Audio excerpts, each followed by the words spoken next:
Sparing the 7-10 I think requires a bit more luck than judgment. You're just hoping you can hit the pin in the right way to make it bounce onto the deck, normally by putting a lot of power behind the ball to try and fly the pin over to the other side. And no matter how well you hit the pin, you're still hoping for a bit of luck when you do manage to flick it over towards the other side. Unless of course you're on string pins and then it's almost too easy. But sparing the 7-10 on freefall doesn't happen too often. Now, many might believe the 7-10 is the hardest spare to make, but that's not technically the case, as somebody once crunched the numbers in an attempt to discover the hardest split conversion. In 2015, a journalist named Ben Blatt analysed almost 500,000 frames from pro bowling matches to find what was the least converted spare. And he found that the spare with the lowest conversion was the Greek church, which was converted just 0.3% of the time. But when it comes to the PBA, it is telling that the 7-10 has only been converted on TV 4 times. And that does show you just how difficult it is to spare the 7-10. And in this video, we're going to look at those 4 7-10 conversions and rank them to decide which is the best. Obviously, they're all excellent and different in their own way, but I'll be taking into account consideration certain things to decide my ranking, and there'll be things like how important the spare was in relation to the match, and how the spare looked visually. And before people jump into the comment section, this video is just a bit of fun. Obviously, these are all fantastic shots, so don't take my list to heart if you disagree. Also, a fun and interesting fact to note is that 3 out of the 4 bowlers who have spared the 7-10 on TV were left-handed. With that out of the way, let's begin with an honourable mention. Ryan Simonelli.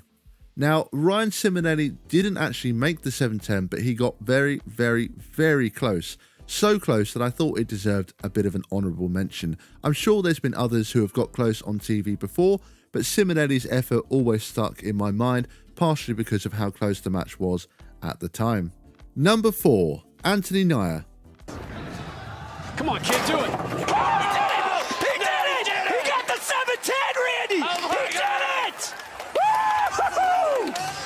Goodness, the ginger assassin just dropped the 7-10. You bet, kid. You bet. Anthony Neuer was 18 when he made the telecast of the US Open in 2021. After winning his first match in match number 2, he played Jacob Buttroff in match 3. However, Anthony was down by 52 pins going into frame 7 when he left the 7-10. Now, interestingly, he's the only player of the 4 to spare this by going across the lane. He went for the 10 pin, whereas the other players all went for the 7 pin if left-handed and the 10 pin if right-handed.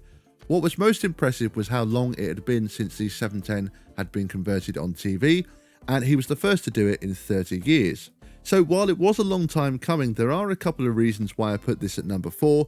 Firstly, this shot is thrown incredibly fast, which clearly is an effective strategy, but as we will see, the other 3 were made with a much lower ball speed, which just makes them that little bit more impressive in my mind. Also, I took into account the fact that this conversion played no part in the match, as it was basically over by this point anyway. Number 3, Jess Stayrook. Jess kind of creeps up on the foul line, unleashes a powerful shot, and just absolutely pays the price with a pocket 7-10. Hard and straight at the 7 pin and hope for something to bounce out. Oh, he made it! The 3rd time!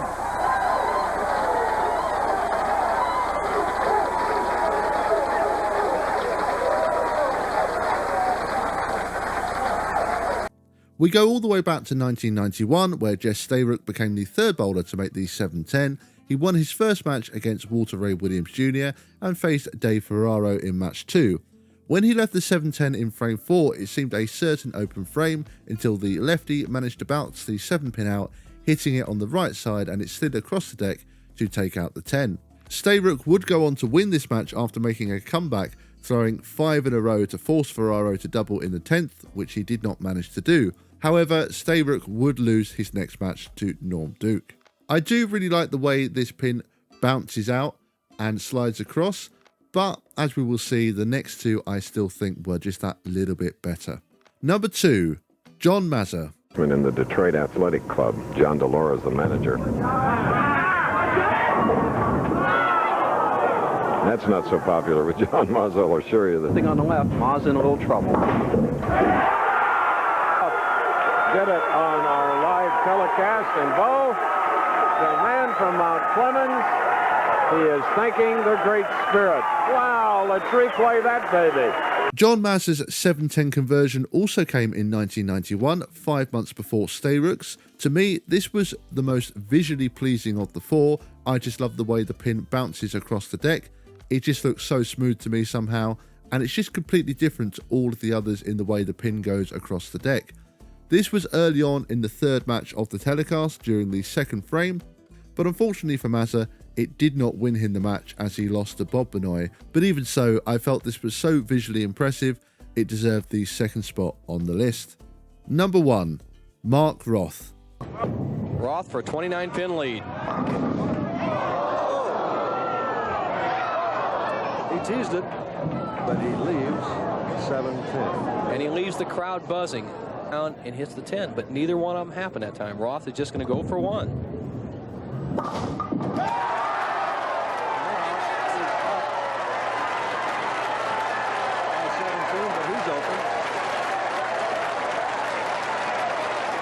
Can't believe it, David. First time ever, the 7-10 split. We've seen 300 games. We've seen everything. What a turnaround. I'm sure many of you were expecting this, but Mark Roth just had to be top of this list. Obviously, the fact that he was the first person to ever do it on TV, but there's just something about how he made it. It looked very clean, and the pin didn't actually even touch the deck, something that stands out compared to the other three. This conversion came in 1980, and it would take 11 more years for another bowler, Jess Stayrook, to make a 7-10 on TV. It's just such an iconic shot, and to me, it does remain the best of the four. And there we have it, that is my list. I just realised that the order of this list does work out in reverse order from the most recent conversion to the first. This wasn't intentional, it's just the way it worked out. But do let me know in the comment section what your thoughts are. Let me know your ranking and what you think the best 7-10 conversion was out of the four. And who knows, maybe we will see number 5 very soon. That's going to be all from me for today, and I'd just like to thank you for watching this video, and don't forget to subscribe if you have enjoyed what you've seen. And as always, thank you bowling fans, and see you all next time. Down and hits the 10, but neither one of them happened that time. Roth is just going to go for one.